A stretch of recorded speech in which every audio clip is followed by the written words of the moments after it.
This is Cranberry Hibiscus, which really supports the blood and moving the lymph. It's a beautiful herb for women, but also for men. It's a diuretic, so it helps move through the kidneys and helps the whole body flow and really release toxins out of the bloodstream, out of the lymph. And so we can just harvest these leaves. We can also harvest, there's these really beautiful little like flowers right here. You can kind of see it starting to develop, but they create these little pods that we can also harvest later in the season. So I'm just harvesting the leaves right now, and what's beautiful is it creates a gorgeous color of the tea.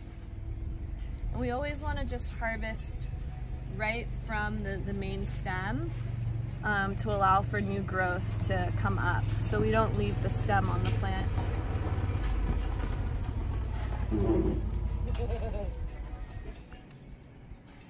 And then we're also going to harvest some mint.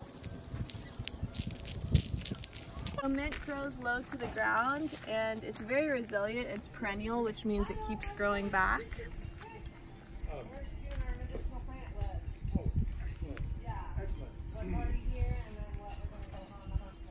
Perfect. And I'm looking at putting together a specific size table. Yay! And then how do you make the tea? Well, we're gonna harvest a couple more things. We're gonna harvest Sobomaki. I can take you over in the garden over here.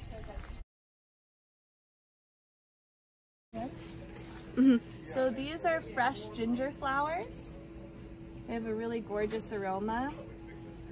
Floral, beautiful. Ginger helps with digestion and with the stomach, and these are very fragrant and nourishing, and we can also put these in our water in a cold infusion or in a hot infusion. So harvesting the ginger flowers, and then we'll come over here this way, and we're harvesting mugwort. Mugwort is a bitter, and it also is a dreamtime herb, so it supports dreaming, and it's been used to put it under your pillow for dreamtime or drinking a cup of this tea before you go to sleep. It also helps with digestion, and it also is immune building. And right now it's going to seed into flower. So you can harvest the flowers and put the flowers in as well. But the leaves are incredible.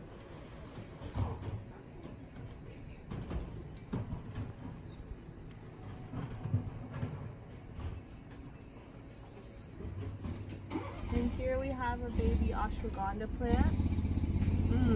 So this ashwagandha supports musculoskeletal regrowth. It also helps with people that have muscle conditions like fibromyalgia and fatigue.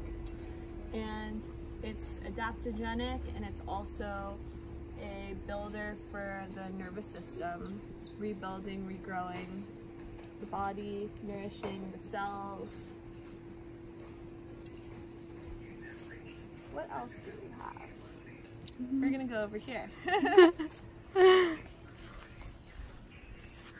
So this is basil, and basil is beautiful also for digestion. It's an Ayurvedic herb. We can also put the flowers in our tea.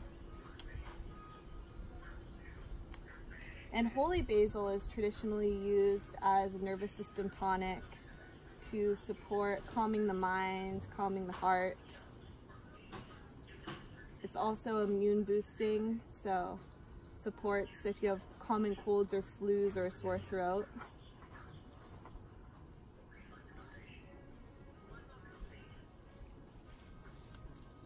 I love putting the flowers in the tea too. And the honeybees love this. They're always using the pollen. Great, so we're gonna move over here. A Sobomaki tree. Sobomaki is a Hawaiian herb. It's super healing for the immune system. It's antiviral, antimicrobial, antibacterial, and it also helps with blood flow and diabetes. So we're just harvesting the leaves here. Has a really interesting looking flower. Let me show you. You can put the flowers in as well.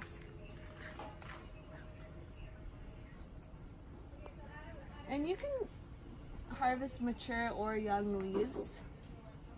Both are possible, and this grows all year round.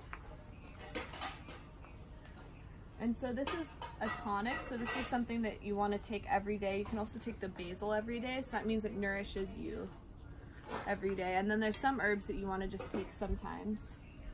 So in Chinese medicine, certain herbs are identified as a tonic for that reason, for daily immunity. And we have one more herb, which is Phyllanthus, which is growing right in here. We have some more over there. This actually cleans out the mouth and creates tingling when you eat it, so I'm gonna have some now. It's super powerful. It creates all this tingling in the mouth and the throat, and it kills all the germs in the gums, and it's really supportive. This is antiviral, antifungal, antimicrobial. If you have a cold or a flu, Phyllanthus is one of the best medicines to take, or if you have a sore throat.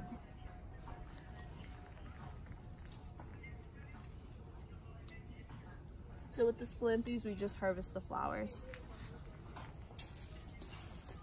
So we have a diversity of herbs now to make a tea blend. So we're gonna boil this in a pot of water for about 15 minutes and let it soak. We can also harvest some mushrooms from the forest, some Ganoderma and artist conch, in a separate pot, and let that boil for about a half hour into a decoction. And then we can blend the mushrooms with the herbs together and make a flower, leaf, and mushroom blend tea. Yay! Thank you, thank you.